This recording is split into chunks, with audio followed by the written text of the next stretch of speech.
आज हम बात करेंगे रियल एस्टेट के अंदर दो मेजर प्रोडक्ट्स की which is residential and commercial. A lot of people से residential is always better, residential is always good because I can go and stay there eventually, I can lease it out, I can rent it out. मैं एक वहाँ पर 2 BHK 3 BHK 4 BHK बना सकता हूँ, multiple floor बना सकता हूँ, वहाँ पर लोग रहेंगे and it is easy to lease out. But on the other side commercial, if you look at in the same amount of money, the amount of, if you're looking purely from a renter's point of view, the amount of money that you can make in commercial is much higher.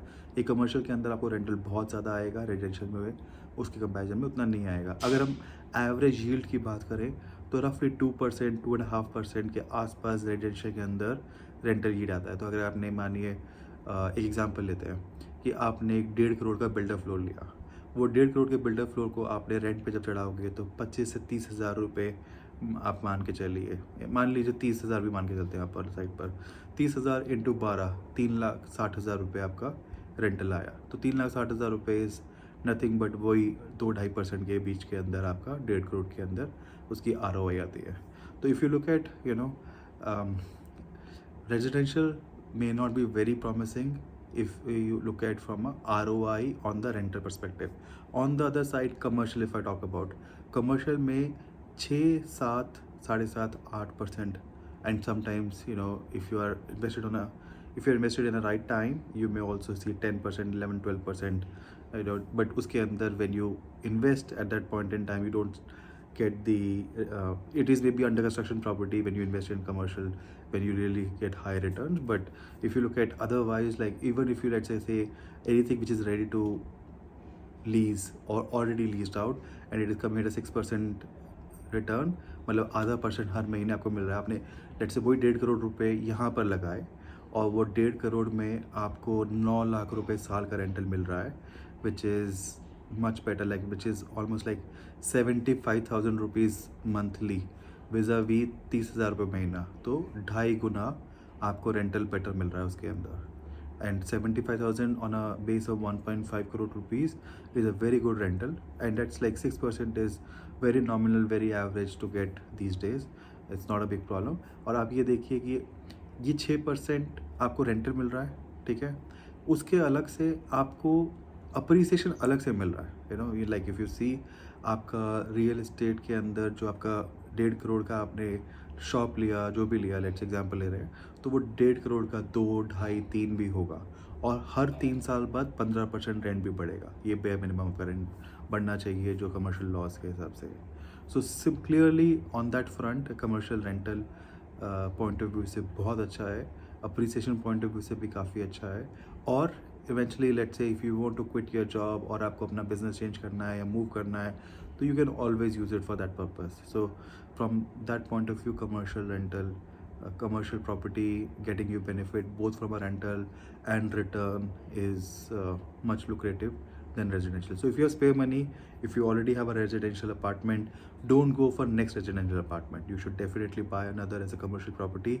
Where to invest, which to buy, what to buy, and depending on your pocket size, depending on your budget where you want to invest, it is all that you can talk to me, you can message me, I can cover come back to your queries.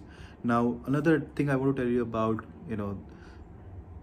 property versus, like if you're investing in a commercial property, like 6% return की हम बात कर रहे हैं यहाँ पर, जिसमें property का अप्रिसिएशन भी हो रहा है। But let's talk about one more part. आपने ये देखा कि मैंने जब 1.5 करोड़ की प्रॉपर्टी ली, राइट, क्या वो 1.5 करोड़ रुपए मैंने खुद पूरे अपनी जेब से लगाए? Probably not, right. मेरे पास अपना एक घर है रहने के लिए, मैंने 1.5 करोड़ की प्रॉपर्टी ली, मे बी 30-40-50% मैंने अपना कैपिटल लगाया उसके अंदर। So let's talk about in this case कि 1.5 करोड़ की प्रॉपर्टी थी, 50 लाख रुपीज़ मैंने अपना डाउन पेमेंट दिया, रेस्ट 1 CR मैंने बैंक से लोन ले लिया, राइट। आज की डेट में आपको पता है बैंक का जो इंटरेस्ट रेट है अबाउट 6.5 6.75 के आसपास है। तो अगर हम वो भी मान के चलें 1 करोड़ के ऊपर आपको लगभग 6.5 मैक्सिमम 7 लाख रुपए तक रेंटल देना है और इंटरेस्ट देना है उनको, राइट। और आपको रेंटल कितना मिल रहा है? 9 लाख रुपए, राइट। 9 लाख रुपए अगर आपको रेंटल मिल रहा है, पहली बात तो 30% डिडक्शन मिलती है रेंटल के अंदर। तो 30% डिडक्शन मतलब 9 लाख के अंदर आपको मोटा मोटा आपने 2,70,000 रुपये माइनस कर दिए, तो 6,30,000 रुपये आपका इफेक्टिव इनकम बनी, राइट। वो 6,30,000 रुपये आपकी इनकम बनी, 6,30,000 रुपये इनकम टैक्स से आपकी इनकम बनी, बट आपका इंटरेस्ट कितना जा रहा है? 6,50,000, 6,70,000, राइट। 6,70,000 रुपये आपका इंटरेस्ट जा रहा है साल का, तो वो इंटरेस्ट कंपोनेंट आपकी इनकम में से माइनस होके आपकी नेट इनकम बन जाएगी zero from the rental, right. अब आप ये बोलोगे कि मुझे क्या फ़ायदा हुआ? अरे भाई, जो आपने 2,70,000 रुपये का आपने टैक्स डिडक्शन लिया, वो आपको फ़ायदा हो रहा है, राइट। 30% डिडक्शन मिल रहा है आपको रेंटल प्रॉपर्टी के ऊपर, वो आपका फ़ायदा हुआ। आप लेट से मोटा मोटा इंटरेस्ट कंपोनेंट आपका जो था वो कवर हो गया from the rebate that you getting, you know, from the rental you are getting, ठीक है, वो आपका खत्म हो गया। 6.5 लाख रुपये आपके वहाँ से बच के 2.5 लाख रुपये आपको मिला। 2.5 लाख रुपये on a base of 50 lakh रुपये मिल रहा है, वो आधा % हो गया आपका। और over a period of time, next 3 years, 5 years, 7 years, आपकी वो प्रॉपर्टी आपसे अप्रिशिएट हो गई। आपका जो अप्रिसिएशन होगा, लेट्स से आपने 1.5 करोड़ की दुकान खरीदी थी, 10,000 रुपये, 15,000 रुपये, 20,000 रुपये स्क्वायर फीट से खरीदी थी।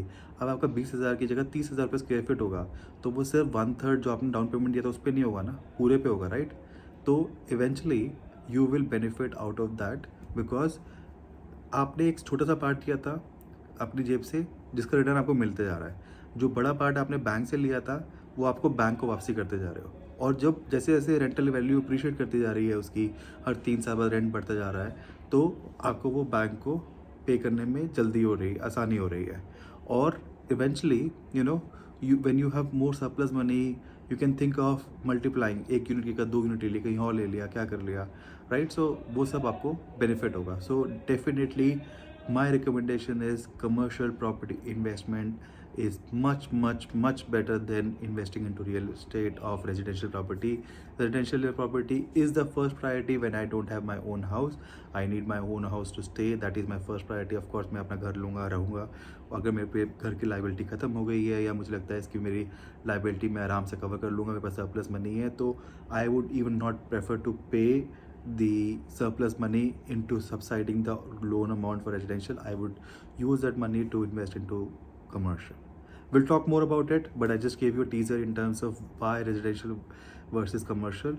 Definitely commercial. Now if you want to know which commercial, in what budget I can go for what option, do put it in the comment section and I'll try and get back to you. Thank you. Bye bye.